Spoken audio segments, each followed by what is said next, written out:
Edith, I'm Patricio Fischman. I'm a medical doctor, a psychiatrist, and I have to say that I'm so happy and also so grateful to be able to meet you. Happy, grateful, and actually honored, because your struggle has brought light and meaning to so many of us. And from here, in very distant Santiago de Chile, we look forward to being further illuminated by those special sparks of light of yours. But first, please give me a few minutes to introduce you to our audience in Spanish. Is that okay with you, Edith? I'm very honored as well. Thank you. La doctora Edith Eger es doctorada en Psicología Clínica de la Universidad de Texas, es profesora de la Universidad de California en San Diego, donde actualmente vive en un sector muy lindo que se llama La Joya, y ella ha sido protagonista de numerosos documentales y entrevistas desde el New York Times, la BBC, la CNN, el show de Oprah Winfrey, y ha brindado conferencias y seminarios alrededor de todo el mundo, ayudando a todo tipo de personas, desde profesionales de la salud hasta víctimas de trauma, de cáncer, soldados con síndrome de estrés postraumático, personas en general, a trabajar sus limitaciones y a descubrir en sí mismas aquellas capacidades necesarias para reinventarse, para autorrenovarse y para alcanzar logros que ellos mismos consideraban que no eran posibles. Ella es la autora, la escritora del bestseller, el libro The Choice en inglés, que es conocido como la bailarina de Auschwitz en español, y que aparece, su primer libro, su ópera prima, cuando Edith cumple 90 años, en el año 2017. Edith es una superviviente. La palabra sobreviviente implica sobrevivir, y superviviente es una persona que sobrevive cuando ante el mismo hecho muchas personas no logran sobrevivir. Es una superviviente del Holocausto nazi. Algunas personas la conocen como la versión o contraparte femenina del doctor Viktor Frankl, que escribió el libro Hombre en busca de sentido. Edith es el ejemplo viviente de lo que se llama resiliencia, de lo que nosotros consideramos el triunfo de la esperanza por sobre el trauma, del empoderamiento personal por sobre la autovictimización. Ella va a conversar con nosotros, es una oportunidad increíble sobre cómo reinterpretar, cómo resignificar nuestro pasado y así lograr ser libres en el presente. Ella va a compartir su experiencia personal en Auschwitz y también como psicóloga nos va a entregar un testimonio de superación y de fortalecimiento ante las situaciones más adversas que los seres humanos podemos enfrentar. Desde una base profesional, pero habiendo vivido, habiendo vivenciado en la práctica, en la vida real, no habiéndolo aprendido en forma teórica como otros profesionales. Edith es la menor de 3 hermanas, Magda, que es pianista, Clara, una eximia violinista, y vive con sus padres en Kosice, un pequeño pueblito ubicado en la frontera de Hungría y Checoslovaquia, hoy día corresponde a Eslovaquia. A los 16 años, Edith, siendo una chica intelectualmente brillante, tiene 2 pasiones, el ballet clásico y la gimnasia olímpica. Y también comienza su primer amor romántico, su primer pololeo a los 16 años con Eric. A esa edad, en Chile, ella estaría en primero o segundo medio, corresponde al año 1944, ella vive y su familia una de las experiencias más traumáticas que nosotros hemos conocido. El ejército nazi invade Hungría y junto a otros 15.000 judíos que vivían en esa ciudad, dicho sea de paso, al final de la guerra de estos 15.000 judíos sobreviven perdón, menos de 500, 400 al parecer. Son tomados prisioneros y junto a sus padres y su hermana Magda, porque Clara afortunadamente estaba en el Conservatorio de Música de Budapest por esos meses y se salva de ser tomada prisionera, son violentamente conducidos hacia un tren que transporta ganado y de asientos por vagón, todos de pie, por varios días, en medio del frío, sin nada que comer, son conducidos a Polonia, al campo de concentración de Auschwitz. Más que un campo de concentración, como ustedes saben, es un campo de la muerte, del exterminio planificado, donde fueron asesinados en cámaras de gas y cremados más de 1 millón de personas. Al llegar a Auschwitz, aquel primer día, los recibe en estas filas que entran al campo el doctor Joseph Mengele. El doctor Mengele es conocido como el ángel de la muerte por sus experimentos genéticos en bebés, en niños, en embarazadas, por trasplantes de órganos brutales. Él trasplantaba la córnea y el iris de algunas personas a los ojos de otras personas para ver si podía cambiarle el color de ojos a azul, probablemente. Hacía amputaciones y otras atrocidades.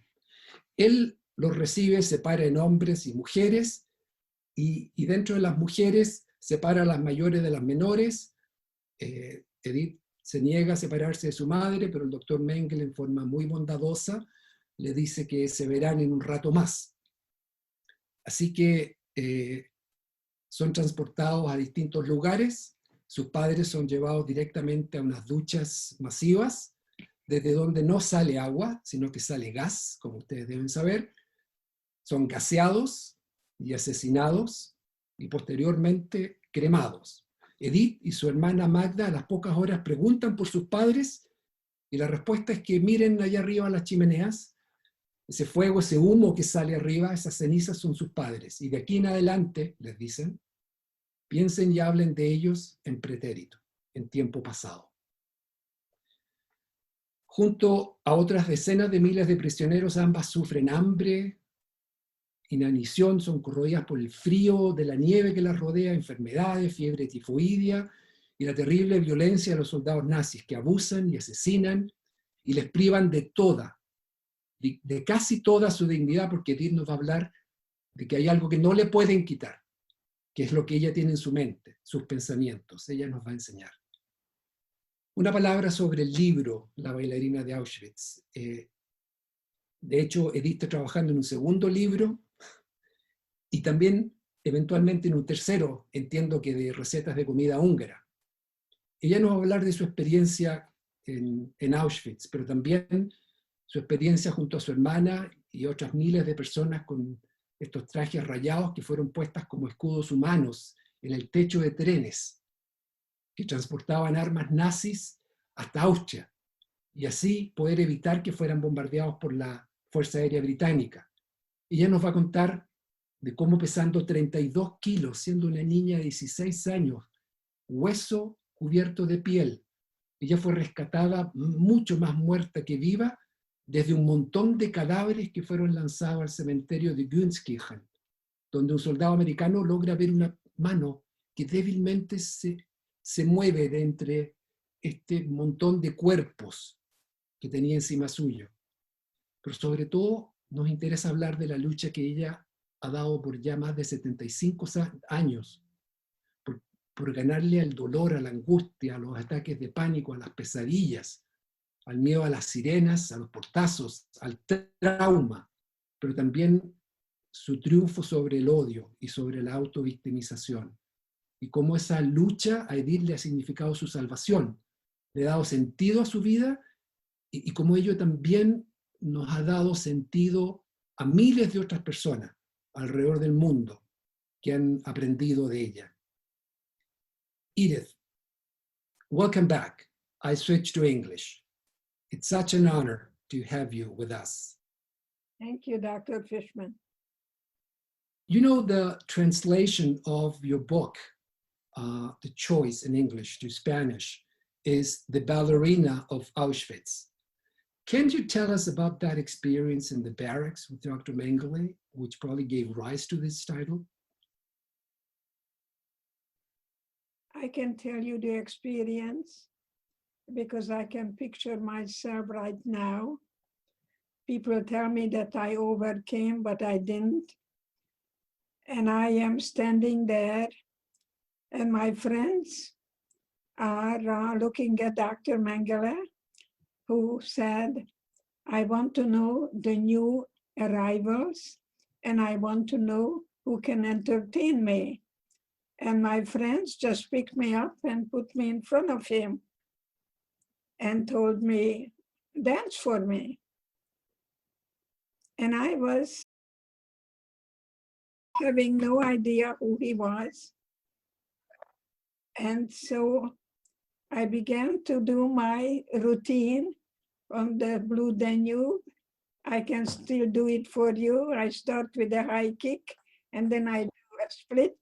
I still can do it for you, not so good, but I was so afraid that I may be next going to the gas chamber. So my fear was unexplainable because I didn't know what's going to happen next. And that's the big difference between reacting or responding. So I was able to close my eyes and I dissociated and I pictured myself that the music was Tchaikovsky and I was dancing the Romeo and Juliet at the Budapest Opera House. And when I met Viktor Frankl, he said he too closed his eyes and imagined how he's going to lecture about the psychology of the concentration camp in a Vienna lecture hall. So we used the same skills, but we left in a different way because he was already a doctor, a psychiatrist, and I was a 16-year-old in love. So in a different mentality, I had tremendous hope that I'm going to meet my boyfriend when I get liberated. And I said, if I survive today, then tomorrow I'll be free. And even today, I believe very much that if I have hope, somehow in a way I find a gift in everything. So amazing because Viktor Frankl was older and he was a medical doctor, a psychiatrist already. You're a 16-year-old, and now you talk about the difference between reacting and responding. And in your mind, you're able to process that information, the fear, the panic, to contain it and to transform that into a thought, an image. Isn't that incredible? You wrote about it later, but you did it when you were 16 years old. I think you're a brilliant interviewer. Thank you so much. That today we are really able to discover that what we think we create. And I created a world somehow in me that I couldn't touch. I was able to turn my thinking that they were the prisoners, not me, and the hatred became a pity. I felt sorry for the guards, that they were wearing a uniform, that they were loving, beautiful children, and they were brainwashed and were taught to hate me. But they couldn't touch my spirit.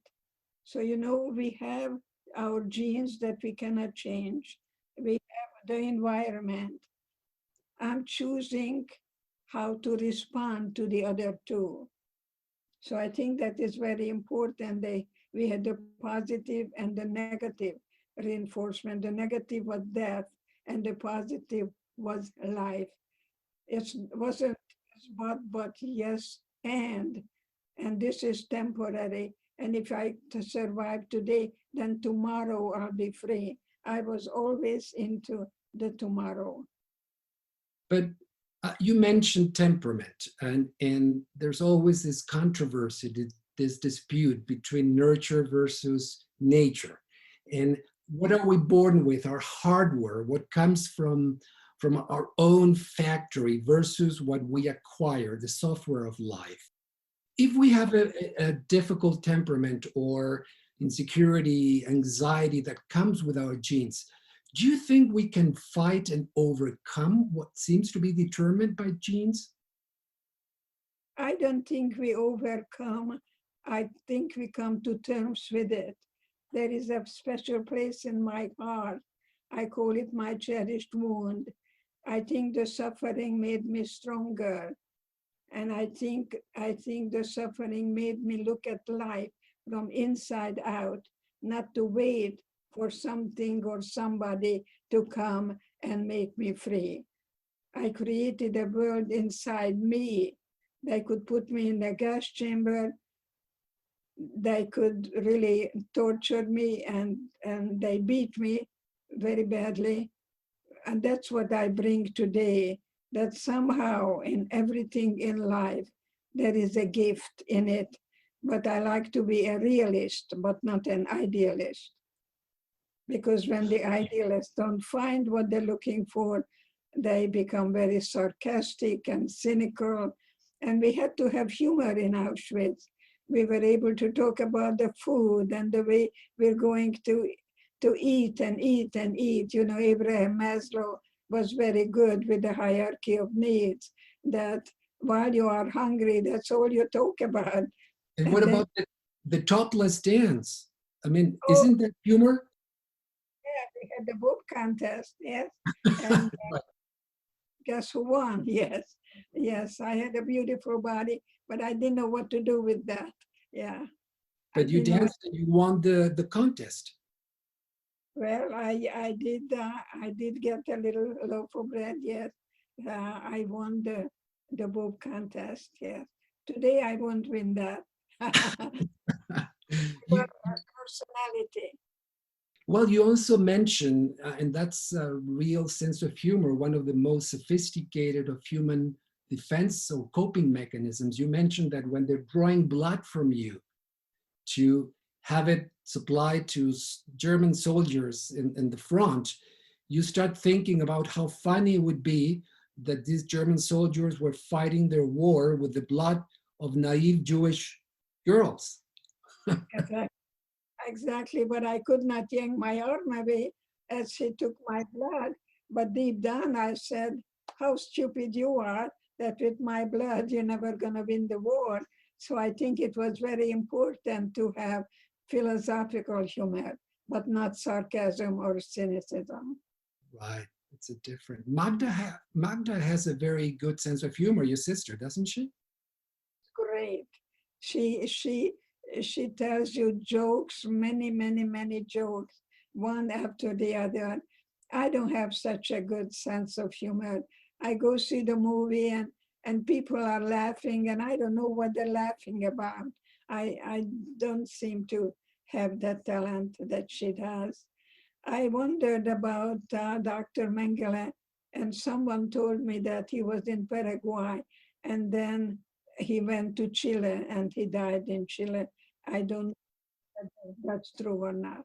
I'm not sure that he made it to Chile. Many Nazis made it to South America, to Paraguay, to Argentina. Eichmann was actually picked up by the Mossad in Argentina, and probably to Chile as well, but I'm not sure about Dr. Mengele. You lost your parents that very first day in Auschwitz, Edith. And Very day in Auschwitz, the very, very first day we arrived, and it was very chaotic. And my father looked at the sign, Arbeit macht frei, and he commented, it must be okay. We're just going to work and go home. But that was not true at all. that We means were, work will make you free. That's what it says on the entrance. Right. work makes you free, Arbeit macht frei. And that's not happened at all. We had no idea how we were separated. And my sister Clara was in Budapest, and she was already in the camp, and her Christian professor smuggled her out and hid her until the end of the war. So imagine me in a line going towards this guy who is pointing to the left and pointing to the right. And he looked at me and he asked, is this your mother or is this your sister? And I never forgave myself that I said, and I was following my mother, and he came after me, looked me in the eye. You know, I pay a great deal of attention to eye contact. because I can kill you with my eyes and I can love you. Beautiful eyes. You have beautiful eyes. It's good to take your temperature every day. Do I feel soft and warm or cold and stiff? Are you for something or are you against something? You can take your temperature every morning. So, So you were entering the camp, and actually at the end of the book only, I learned when you went back to Auschwitz that that phrase, when you acknowledged that she was not your sister but your mother, had so much significance. yeah, I think it is very important for us to face the dark pages of our history and ask how, against all odds, I still am today here and finding hope in hopelessness, but not to forget the past or run from the past. And it was important for me to go back to Auschwitz after I was working with two paraplegic and realized that I couldn't take them further than I have gone myself. I really felt like an imposter. But when I talked to my sister and told her that I like to go back to Auschwitz, which is really the biggest cemetery of the world, and pay homage to my mother and what she told me. And she told me that I am a masochist, and she had a very different idea. She told me that I'm an idiot. And so, again, the same experience, different responses. So I went alone. It must have been very difficult. Sitting by you is your oldest daughter, Marianne, who's also a psychologist. She had been to Denmark, and her adoptive parents, so to speak, from Denmark, went to Auschwitz, and subsequently they were very traumatized and died from a myocardial infarction. So it must have been very scary. Very scary, very scary. And it is scary because when we took a shower, we didn't know whether water or gas is going to come out. And this is what we're experiencing today. We don't know what's going to happen tomorrow. And that is really causing a lot of doubt. And we don't know what to do with that doubt. You mean the pandemia, what's going on with the coronavirus and the uncertainty? Exactly, exactly. I'm hoping to stay as healthy as I can because I have problems with my lung and I have a bad case of scoliosis. And scoliosis is pushing on my lung that is affecting my heart. So I'm seeing this as the evening time of my life, and I want to use every moment to have joy, love, and passion for life. Well, we're praying that you continue to illuminate us, and I know that you're working with a second book, and there's a third book on Hungarian Yes, recipes. yes, with my daughter. She's a Maria, gourmet. please join us. Do you like goulash and paprika? Oh, yes. Very wonderful seke goulash. But you know, every patient that I write in my books, I never write it down until I discuss it with Dr. Eger. You know, she is truly my wonderful partner and my consultant, that the book is very genuine, and see how I am able to use a kind of a psychosocial approach to therapy, that people are healing even when they have a cancer and the doctor is doing the medication. The healing, the way they think about it, is something that is very important for us to know, that we are very powerful, the attitude that we take. I I remember reading that Marianne was a very precocious girl, that at age 4 she was already reading all kinds of things, and that she actually confronted you with a book she found about the Holocaust, dead bodies, and she must have been up around 10. you had been trying to hide this from her? I was closer to 12.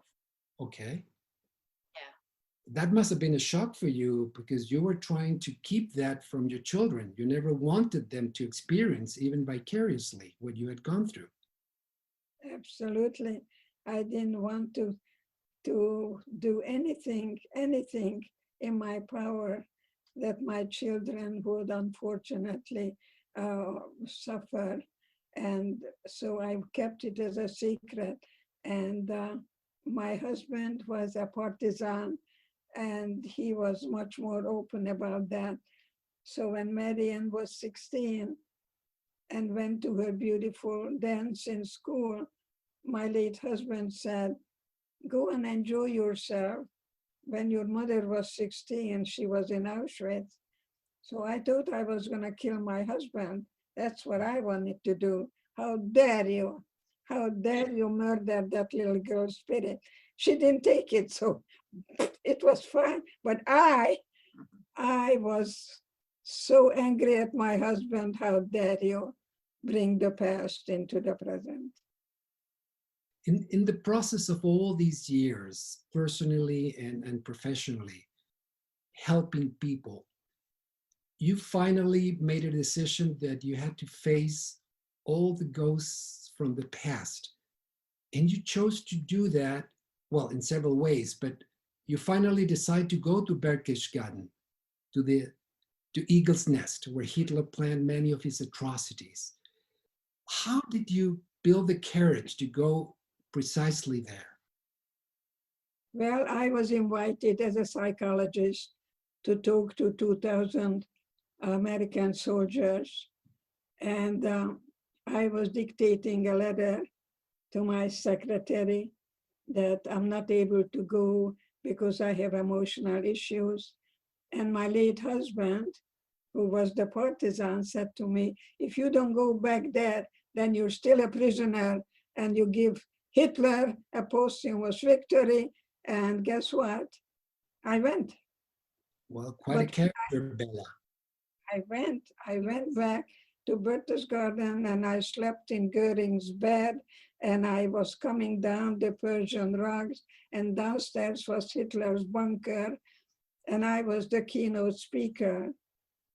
And when I went to the church, I saw a sign that the way it looked in 1945, all bombed out, and how it's looking now. And I identified myself with the cathedral. And I went to the front and I was thanking God that I'm here now. Hitler is not. So there is hope. There is hope. And so I think it is very essential to go to the past and see in what way, against all odds, you made it. Yeah, I want to say something here. My father was really behind this, and my father was an adorable man. He had a great sense of humor, very handsome, very lovely, and adored my mother and really protected her. And took very loved good German care, food. and loved German food. But what he said was that when she gave her speech, there were all these men in uniform, including the top Echelon. echelon of Army and Navy. They were all there for this. And my mother gave her speech, and they stood up and they clapped and they cried. Well, this is what makes a difference because you have lived through it. It's not that you learned what you talk about or write theoretically through books, like many of us, okay, like I have done. Even though my mother left Austria in 1940, she's a survivor as well. She wasn't in a camp. And you know that's, and Marianne knows this, it's transmitted from generation to generation. But having gone through what you've gone through, having had to struggle for 70 plus years with what you lived, with the trauma, is what gives you the right to say what you say. Because you mention positive psychology, mindfulness, cognitive behavioral therapy, Ellis, client-centered therapy, Rogers, but you embody this. And it's not only what you've read. So that's why you get to people the way you do. I say what I lived. I say what I lived. I am hoping that I can take the theoretical knowledge and put it into the practical application. And this is my second book all about. It's called The Gift. And The Gift is going to have every chapter has how to liberate yourself, how not to be the prisoner of the past. Because if you still carry the anger with you, you're really still a prisoner, that you are able to reclaim your innocence, because the therapy is really about grieving, which means that you can't heal what you don't feel. And it's okay to cry, because what comes out of your body doesn't make you ill. So this is my second book coming out in September. Amazing. I'll be looking forward to having it. You're gonna like it because it's a how-to, a self-help book, very practical. But the third one is gonna be full of stories how my mother had a goose, and my mother was feeding the goose so we can have goose liver. And I talk about the years that I grew up with a mom who was a brilliant cook, and she made her challah. That was kind of an art piece, the way she was doing that fabulous dinner. And then she put a duck in a bathtub, and she put a fish there too. And I knew that she's gonna kill the fish for a Friday night dinner. So we are having fun now, just kind of reliving the past and tell him about reading Nana. I was reading Nana. My mother told me, I'm glad you have brains because you have no looks. So I became very serious, really. So I had my own book club, very erudite, and I was reading the interpretation of Freud, the dreams, and then I read what my mother didn't allow me to read, and it was Stefan Zweig. Nana is the life of a prostitute, but I didn't know what is a prostitute. I just knew that my mother didn't allow me to read that book. So I read it in a bathroom. With the duck. With the duck. Both of you. Edith, you not only went to Berchtesgaden to beat Hitler, but you also say that you've been able to forgive him, that if you were able to sit with him, that you would forgive him. How could you do that? Well, I think the word forgiveness is many times misunderstood, that I forgive you for what you did to me, but I don't have any godly powers like that. Mm-hmm. I just knew that I wanted to have joy and passion in life. So I had to give myself a gift of not allowing the past to make me a delayed victim of the Holocaust, that I can live in the present, I can touch you now, and I can have passion. So I see that as a gift I give to myself, and a permission. I like the word permission because I also became a diplomat in sexology, and that you have to have permission for pleasure. Yes, that's another subject, but to be able to go back to that lions, then it was important for me to go back to Auschwitz, reclaim my innocence, and go through the rage. You don't cover garlic with chocolate. You must go through the rage before you're able to. My definition of love is the ability to let go. Mm-hmm. I don't forget it, never overcome it. I came to terms with it. I live in a present. I can only touch you now. Mm-hmm. And I think Young but not young and foolish. I like to be wise, not smart. That's what I tell women. You are a woman of strength, because we women are able to somehow be better survivors. We don't quickly, we don't touch the barbed wire so quickly and get electrocuted. We learn to respond rather than react. When you react, you don't think. And many people touched the guards and they were shot right away. So to fight or flee did not really work in Auschwitz. You had to learn to stay in that unfortunate discomfort and make it through, because it was temporary, and become your own wonderful cheerleader to make it that today, if I survive, I hope to be free tomorrow. You mentioned that you were stripped from everything except for what you had in your mind. Can you tell us more about that? And Magda was the pretty one in my family, remember? You keep mentioning that, but you're so good looking. I should meet Magda. Today I am okay, but I'm not angry at my mom. So Magda asked me, we were completely standing in our nakedness, and she asked me, how do I look? And I had a choice then, as you have a choice now. I like to bring the there and then to the here and now, and not why me, but what now. So instead of telling her the way she looked, I became her mirror, and I said, Magda, you have beautiful eyes. You know, and I didn't see it when you had your hair all over the place. And that's how I remember entering Auschwitz. Magda was much hungrier than I was, and I would save my bread. And she was suffering much more from hunger than I was. I was skinny, but I was a gymnast. I was strong.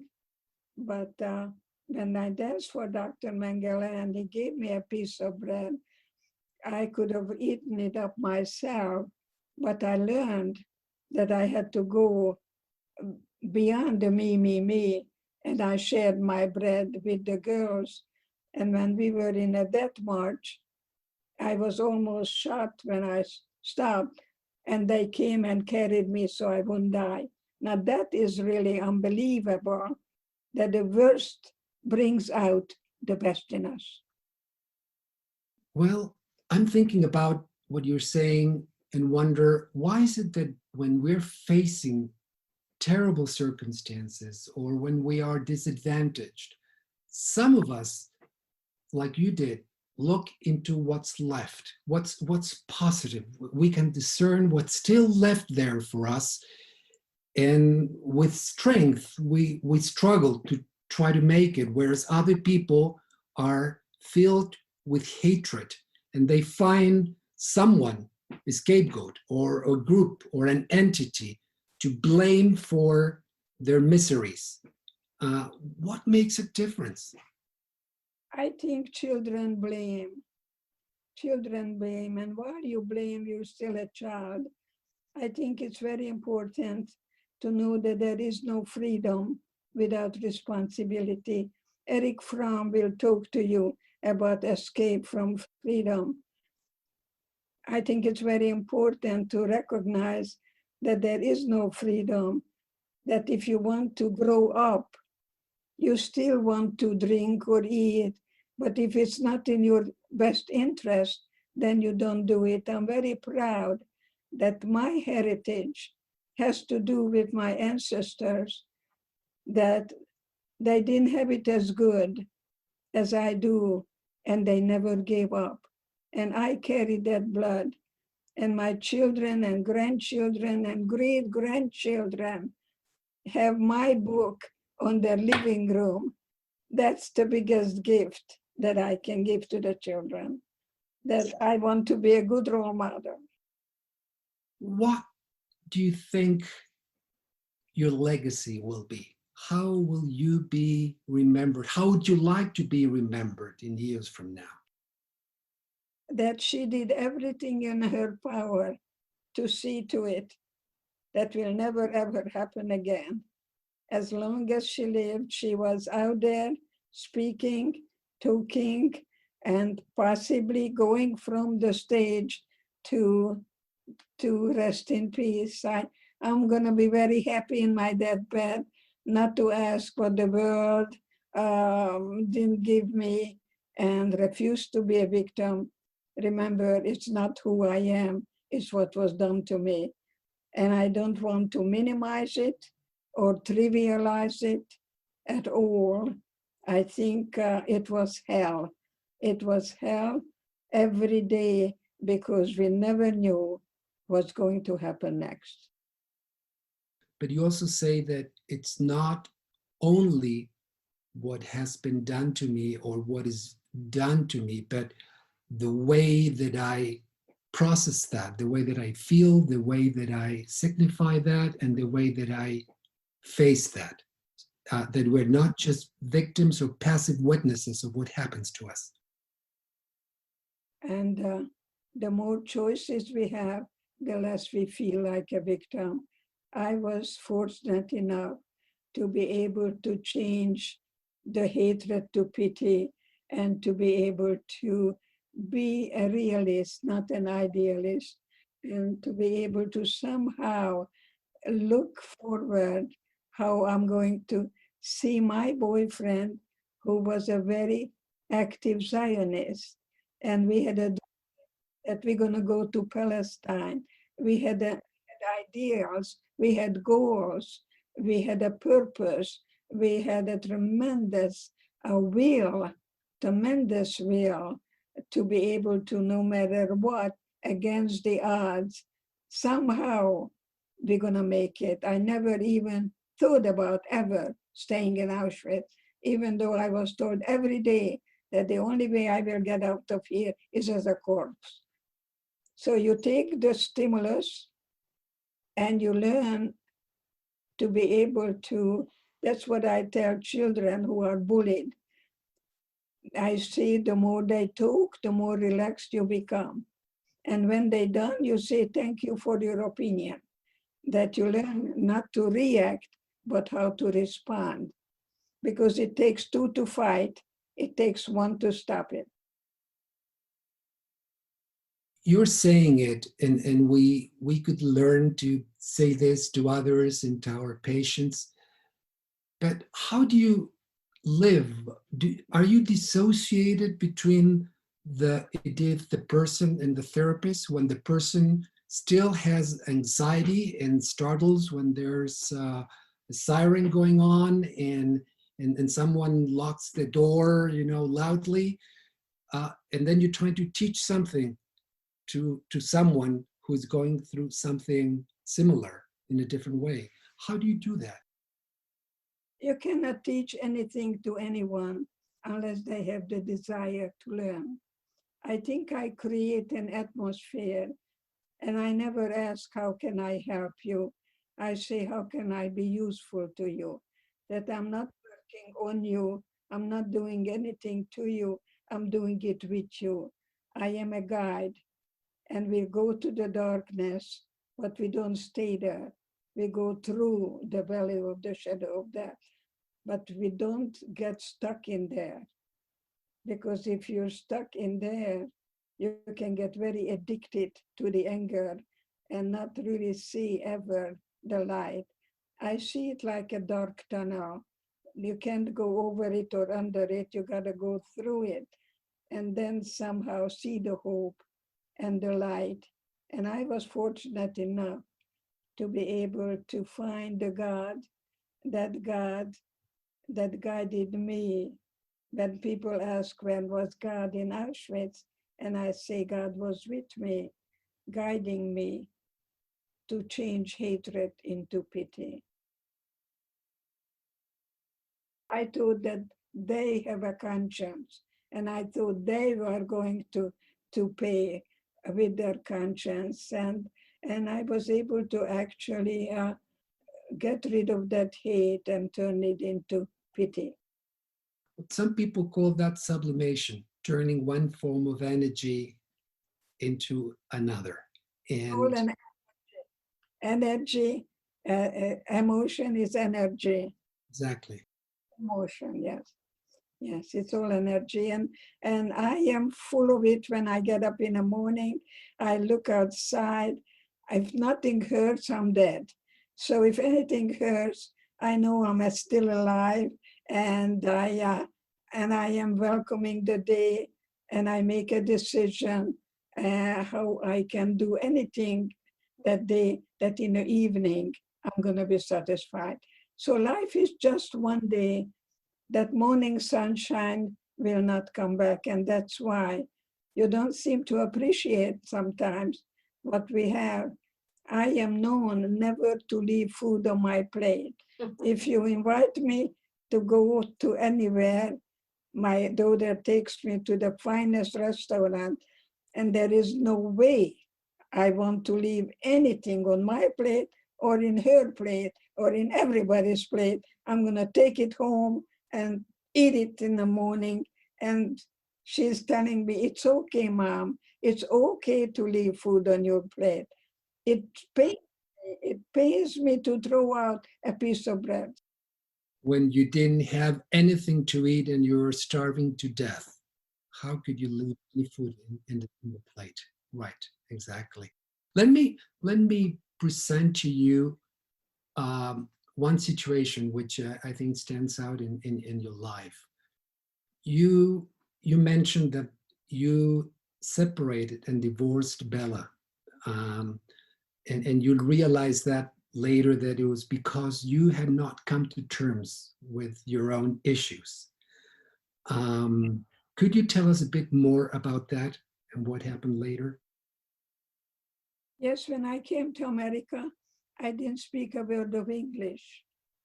I didn't have $6 to get off the boat. I had a little 2-year-old girl. So I just wanted to be a Yankee Doodle dandy. You know, I didn't want to be a weirdo. I felt that I was different. So unfortunately, I went underground. So if you asked me anything, I pretended that I understood, even if I didn't. And I think what I'm saying now, reclaim that that through you that you gave up. And the question is, when did your childhood end? And if a woman tells me that she was sexually abused, but she doesn't want to tell me because I was in Auschwitz, my answer is that you may be more in prison than I was, because I knew the enemy. I was told I'm subhuman. I'm subhuman. I don't deserve to live. So I was not able to really do anything about those external circumstances. But when you're a little girl, that question is very important, or a little boy. I had a little boy who had a dog and died. And the father came in and slapped the boy and told the boy, "We don't cry here," and grabbed the little boy and took him to a pet shop and bought a new puppy. And the man told me, "Dr. Eger, I'm 56 years old and I never shed a tear since I am 9 years old." So I think this is what we do. We go and revisit those places, we relive that experience, and then we reclaim our innocence. And I couldn't do that in a therapist's office. I had to go back to the lion's den and look at that in a face, and go back to the barrack and picture myself dancing to Dr. Mengele. And then when I was coming out, there was somebody with a uniform, and for a moment, I thought I'm back in Auschwitz, and the realization that I had a blue American passport in my pocket. Wow.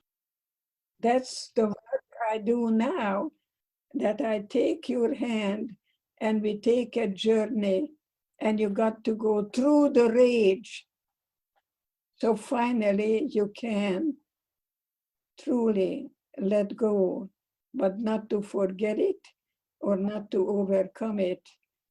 And that's why I call it my cherished wound. Part of me was left in Auschwitz, but not the better part. Edith, you mentioned that actually many people question where was God during those ungodly times? Where was God when millions of people were being slaughtered? And you say, God was? With me. God was with me. I think Einstein was asked, do you believe in God? And he said, I believe in Spinoza's God. I think I have to reread that the God is here within me. In nature, right. The spirit, the free spirit, the Tinkerbell. Yes.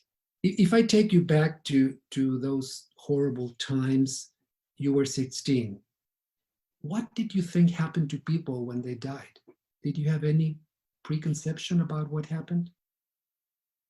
You know, I had a wonderful friend, and Agnes Kalina, and she always told me that she's so proud that her father ran into the barbed wires because he had guts enough to take control, the last control of his life. It's not what happens, it's how you view it. I wanted to live. I wanted to live and have a future and have a boyfriend to come home to and know how a boy looks like without clothes, because I didn't have a brother. And I even snuck out when I was in the camp in Mauthausen to look at the male bodies, but I didn't know what to do with that. You know, we didn't do what young people now. We had a beautiful birthday party for me when I was 16, and I got 16 red roses, and it was really my dream that he and I are going to build a life in Palestine. Well, you mentioned when you were climbing those fatidic, terrible 184 steps in Mauthausen, and you were almost ready to die. And I saw nothing but parts of bodies. and sexuality could be also conceived as something beyond genitality. It's life. Sexuality is a drive for life. And in your mind, you had the curiosity about the human body, about the male body. And you were interested, you were still alive while dying at the same time. Yes, I still had hope. And today, you know, I like to ask the two questions, which I always do. And one is, when did your childhood end? And the second question, would you like to be married to you? Well, let me bring my wife to answer that question, please. That would that would be lovely, because if you watch Fiddler on a Roof, that woman knows that her husband needs to feel that he makes all the decisions in the world. But guess who makes all the decisions in the world? She doesn't have any ego needs. She's not competing. And that's what we had to learn in Auschwitz: cooperation, not competition or domination, because all we had was each other then, and all we have is each other now. So you are in and I am here, and we're forming a human family. It was not survival of the fittest, it was survival of who collaborated. Yeah, that's exactly.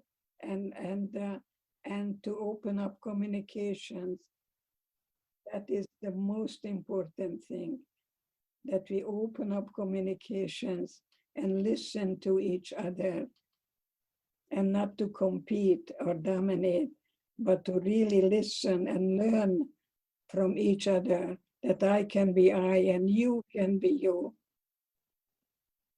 And empowering each other with our differences. when you teach, when you give this, which is a gift beyond theory, when you give this gift of life, sharing your struggle in life, do you feel you remain inside those people? I'm sorry, did Do you I? feel that when you lecture, when you write, when you treat people, do you get the sense that you stay living in their minds? Yes, yes, honey. And I want to be introduced, especially in schools, not Dr. Eger, but grandma. Grandma. And you children listen to grandma, not mommy, but grandma. And I have a story to tell, and I get their attention by bringing them into that world that they can really, hopefully, have a way to decide that they're going to stay in school, that they're not going to play with their little whatever, that they are able to somehow become emotionally and financially a whole person. And I'm very powerful in that and very serious to tell children that look up your birth certificate. It doesn't see that life is easy. There is no guarantee. There is no certainty, but there is probability. I was actually wondering, if I were to ask you, where do you belong? Is there a place in the world that you feel you belong, or is it where your loved ones are? I think I belong to myself.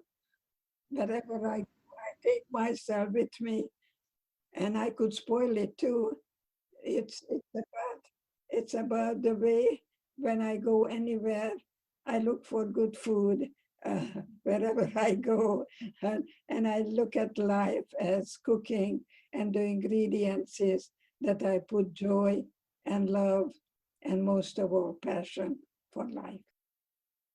When you were planning your escape from Europe, Bella wanted to go to Israel, and actually you sent a container with all your possessions there. Was it the fact that the UN had just declared the independence of Israel and it was under attack by several Arab countries and there was war? What made you decide not to go there? I had a wonderful friend in Czechoslovakia, and she and her husband went to Israel, and the husband became a very high-ranking officer as well. And she told me not to go to Israel because they were living in the desert in tents. That if I have a place and a more safe place for my 2-year-old daughter, not to come to Israel. And that's why I chose to tell my husband that he can go to Israel, but I'm taking my little girl to America. And he went to the railroad station in the evening, and he heard they called his name, and he came back. He came back. You know, we were in a Rothschild hospital that is supported by the American Jewish community. They gave me food. They gave me clothes for my little girl. So when I speak to the Jewish community, and Jewish people are very generous, take care of their brothers, I thank them that I was a young woman, penniless, and they took care of me. So now I am here as Dr. Edith Eger. Let them know where the money is going to another young mother like me. That's beautiful. When you speak to cancer patients, I hear that sometimes you tell them that God has given them the gift of cancer. Yes, I see cancer as a gift of life because it's time to really look at their own life, and they realize what I have done is joined a wonderful oncologist, Dr. Brooks, in Tucson, Arizona, and we took women with breast cancer for 3 days. And some women said, I don't want to be called the C word anymore. I don't want to go home to a drinking husband. And so they make a decision, a life decision, as to where their life is going and regain the power to see how in that limited capacity, how they can use every moment to have purpose and love and passion in their life.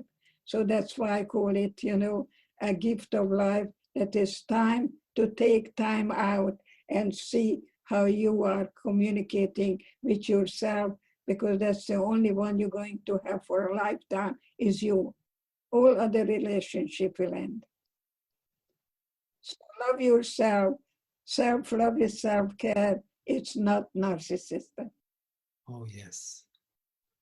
You've seen hundreds, if not thousands, of patients and families through your career. There isn't a type, a kind of diagnosis, but what kind of patients are the ones that have been the hardest for you to treat? I think the hardest people to treat are who are not willing to change. Then they have a certain idea. Like yesterday, someone said, I'm sarcastic and I'm going to be sarcastic all my life. I want to give him my book. He didn't want it. He's not going to read the book because so these are the hardest one. But I never treat a person as they are. I treat them as if they were what I would like them to be. So I create an atmosphere and show in what way they can look at the same situation from a different. When I speak in churches and I talk about Jesus, who was a poor young Jewish boy and became the prophet, and he told us to turn the other cheek. And I think he's telling us, don't go back and look at the same thing. Look at the same situation from a different way, and I become your ophthalmologist and give you a picture of an opportunity to discover your inner resources that nobody can touch. Regain your power. Give birth to the you that was meant to be free. Freedom is my key word. But you help them go through the feeling. You help them, you guide them, you hold their hands to go through the difficult, painful anguish instead of just if they are ready. Right. But sometimes, when people talk about CBT, cognitive behavioral therapy, it's like trying to help people with their distortions about themselves, the world, and the future. But sometimes you don't get to help the person with their real feelings. You work only theoretically with their thoughts. I think it's very important to acknowledge that you want to guide for insight, to have a good insight. But if you just have the insight, it doesn't lead to movement unless you really make a decision to put something into action. You can have all the insight in the world and come up with a Jewish mother and blaming, but that's not going to really give you the power to reclaim your powers to become your own parent and move into the you that you will practice. Anything you practice, you become better at it. So my daughter is still here, and I would like you to maybe see how I was able to give my children, hopefully, the idea that they can make a difference and they don't have to hide or run anymore. Because when my little girl came home and she told me she wasn't invited to a birthday party, I didn't have any empathy. I didn't know how to validate feelings. I just took her in the kitchen and I gave her a piece of chocolate cake and a chocolate milkshake. And all I did was food, or food. But thank God she became a brilliant psychologist in spite of me. But the children of survivors Right, grow up very fast, right.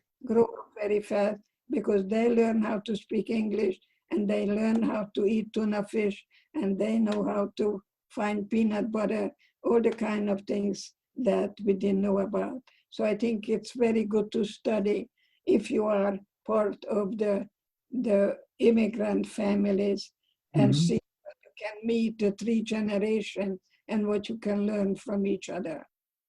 Well, if Marianne is there, perhaps she can join us. Right here. I was actually thinking about what your mother, Marianne, was saying about being a child of survivors. Um, and particularly if you're a therapist or a mental health professional, sometimes we have a dissociation between our personal self and our professional self, and they don't grow integrated. I'm thinking about a very famous psychologist who wrote The Gifted Child, Alice Miller, who was in her book so empathic, understanding parentified children, gifted children like Marianne. However, later in life, her son mentioned that there was a big gap between the therapist and the mother and the person. What's your experience with this wonderful woman, your mother? I am very happy you asked that, because one of the things that drives me totally crazy about my mother is what she just said. I was a bad mother. I did this. I did that. She was a terrific mother.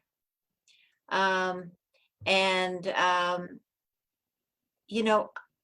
the thing that was so good about her was that we didn't have to focus on bad stuff. And my husband and I moved to New York 20 years ago, actually. We were in La Jolla, where we still have our house, so we're here now. Um, and I've met so many people in New York who are the children of survivors. And I came home one time and I said to her, I am so glad that we didn't grow up around a lot of other survivors and that you didn't act like that. Because these people, my age, some of them in psychology, some of them in a lot of different fields, they are injured people and they're carrying their parents' pain with them. And it was so clear to me that I was so lucky. I mean, one of the things about my mother that you don't see now is that she was quite shy when I was growing up. And my friends all loved her because, first of all, she's young. She was young when she had me. And she is absolutely beautiful, as you say. I don't know why they said she wasn't a pretty child. But she did have very beautiful, beautiful sisters. And, but, she has grown into an absolutely spectacularly beautiful woman. And so I don't know where, I'm sorry that comes from, but she, her father was a famous dress designer. And my mother still does not own a pair of jeans. I mean, she always wears the prettiest things ever. And she puts herself together just like her daddy would have liked. So she was fun to be married to. She was fun to be, my father would have said that, and she was fun to have as a mom because she always wanted to make sure I had pretty clothes. And she always made fun stuff for my friends when they came over. My friends still from Texas, where I grew up, they're so thrilled with what she's doing now. And they all just said, and they always say to me, tell your mom I love her, tell her this. And they've always felt this way. so I feel like I was incredibly fortunate, but she loves to play the guilt thing. Oh, I don't know if I was good enough. Oh, da, da, da, da, da. She Well, was. Just so you if, know, she was.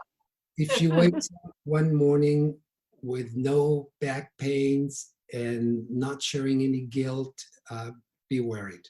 That's part of how what we are. I've recommended your book, and and many of the lectures are out there in video to many of my patients. And I have to say that it opens, I'm not going to ask for royalties, so don't worry. Um, it opens their minds in ways that I could not conceive of, and helps immensely in our therapy. By the way, I'm a psychiatrist. I do prescribe medications, but most of my patients are in therapy with me.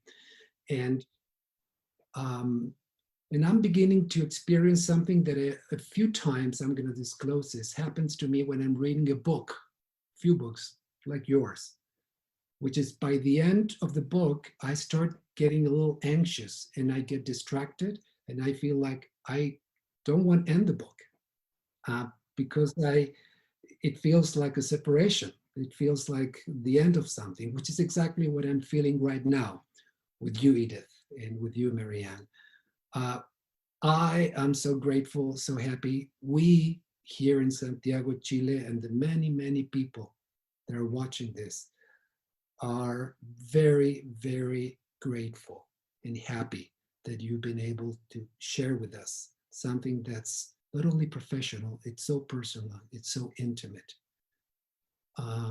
We need to stop. We could go on. I could go on for weeks. And I'm sorry I have to say goodbye, but I feel so happy and so grateful to have met you both. Thank you so much. Before we end, Edith, um, the people in Chile are going through a very difficult time, like everywhere in the world. We're still in a lockdown. We've been for about 2 months. And again, if you could give us a message, a last message from you, what would you say to us? You know, one of the people that I like to um, listen to still, and people quote, I like to quote Alice Miller and the drama of the gifted child, then calls it poisonous pedagogy. And not until she said, I listened to that merely autistic child in me, I'm trying to quote her now, that she was able to somehow begin a life where she began to truly become congruent and become a whole person. And I think this is a good time for time out to really take stock of your life and see where you've been and where are you now. And against all odds, you made it thus far. So get rid of guilt because that's in the past, what you could have done, or get rid of worry, which is in the future, and see how you can make today the day in such a way that you feel satisfied in the evening. So I hope I became a good midwife, that I help you to give birth to the you, because there is one of a kind you that will never, ever be replaced. There'll never be another you. So I came to celebrate that. And God bless you. Thank you very much, Dr. Fischman. You were a wonderful interviewer and colleague. Thank you. Thank God you very bless. much for delivering this wonderful message of hope and love and compassion. Thank you very much. Goodbye.